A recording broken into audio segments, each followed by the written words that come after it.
Vous êtes bien de retour sur le plateau de Smart Tech. On entame cette deuxième partie d'émission. On va partir à la découverte d'une innovation dans le monde quantique avec une téléportation par drone. Va falloir s'accrocher. Mais d'abord, nous avons rendez-vous avec elle. Donc, des portraits de femmes entrepreneurs dans la tech, racontés par Olivia Strigari, directrice de la publication et cofondatrice du média Informel. Bonjour Olivia.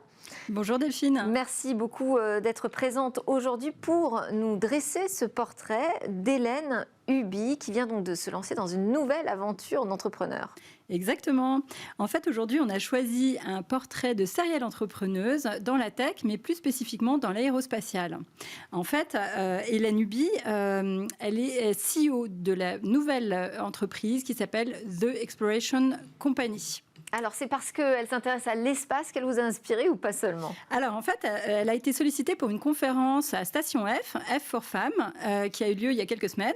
Et c'est son profil, justement, lors de cette conférence qui nous a attirés.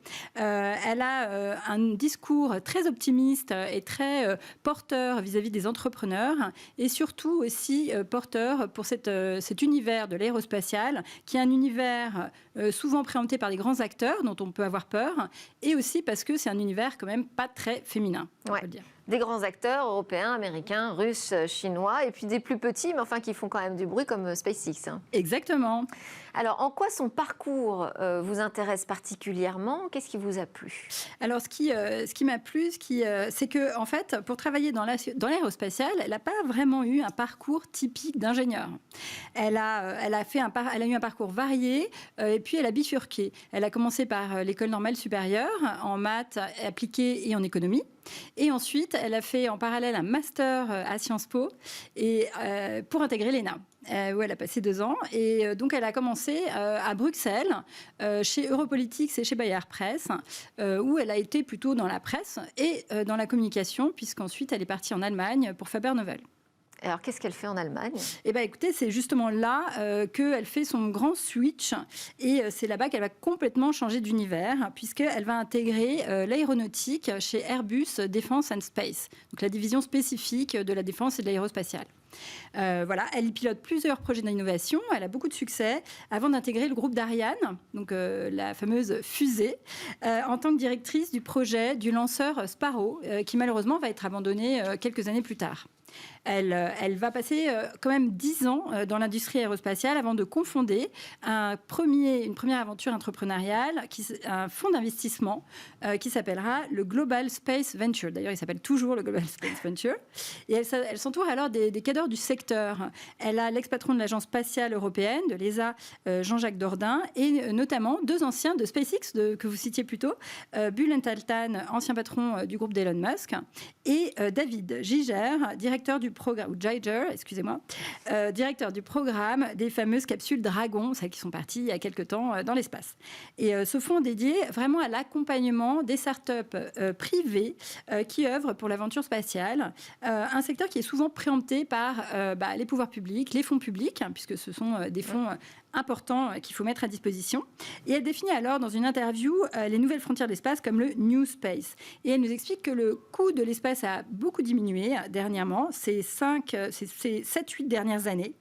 Et en fait, elle a diminué de 10 fois.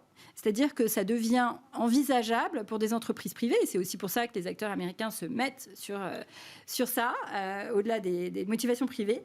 Et c'est plus facile d'y développer du business, tout simplement.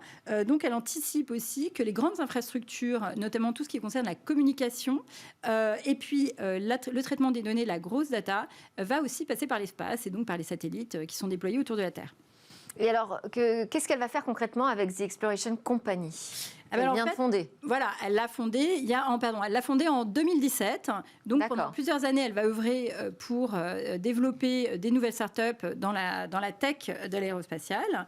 Mais du fonds d'investissement à la compagnie proprement dite, en fait, elle va découvrir qu'il n'y a qu'un pas et qu'elle vient de franchir. Donc elle va vraiment se lancer avec une nouvelle aventure qu'elle a lancée cet été, au mois de juin. Une aventure dans laquelle elle a entraîné Jean-Jacques Dordain, donc l'ancien patron de l'ESA, et des anciens collègues d'Airbus, qui sont plutôt des profils d'ingénieurs, pour développer ce projet qui va s'appeler donc The Exploration Company, et qui en ce moment est en train de déployer Nyx, un module autonome et réutilisable, qui sera exploitable pour un coût moindre par rapport à ses concurrents américains. En fait, c'est vraiment un module qui a pour vocation d'aller sur la Lune, parce que il a pour vocation de se lancer à la conquête de l'espace et des voyages Terre-Lune qui sont maintenant envisagés. Oui. On envisage même des modules pour vivre sur la Lune. D'ailleurs, c'est une autre femme qui a lancé cette entreprise-là.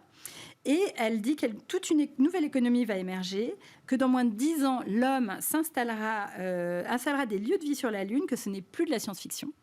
Ça, c'est ce qu'elle nous a dit à Station F. Et une toute nouvelle économie va émerger. Donc, elle est en train d'émerger. Déjà, on le voit avec les gros acteurs américains. Et il faut à tout prix que l'Europe y prenne sa place. L'Europe qui est un peu frileuse pour l'instant et que c'est le bon moment pour investir. D'ailleurs, on peut aussi dire j'ajoute que la The Exploration Company est une entreprise pan-européenne. Et comme elle a eu d'expérience en Allemagne, c'est une entreprise franco-allemande. Donc, elle est basée à la fois dans l'incubateur Nubo, basé à Toulouse. Et ils viennent d'être pris dans le nouveau programme qui s'appelle Take the Moon.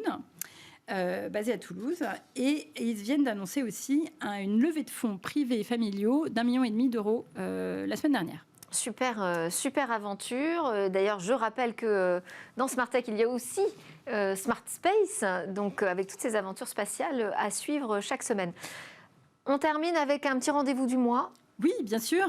Alors, le rendez-vous du mois, c'est Go Entrepreneur à Marseille. C'est un rendez-vous qui est organisé par le groupe Les Échos et ils ont toujours un programme très riche, très varié de conférences.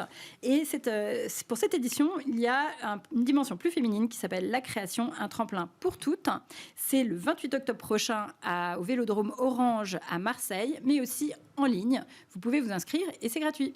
Merci beaucoup, Olivia Strigari. Je rappelle que vous êtes directrice de la publication, cofondatrice du média Informel, qui s'apprête d'ailleurs à lancer une campagne de crowdfunding. On en reparlera.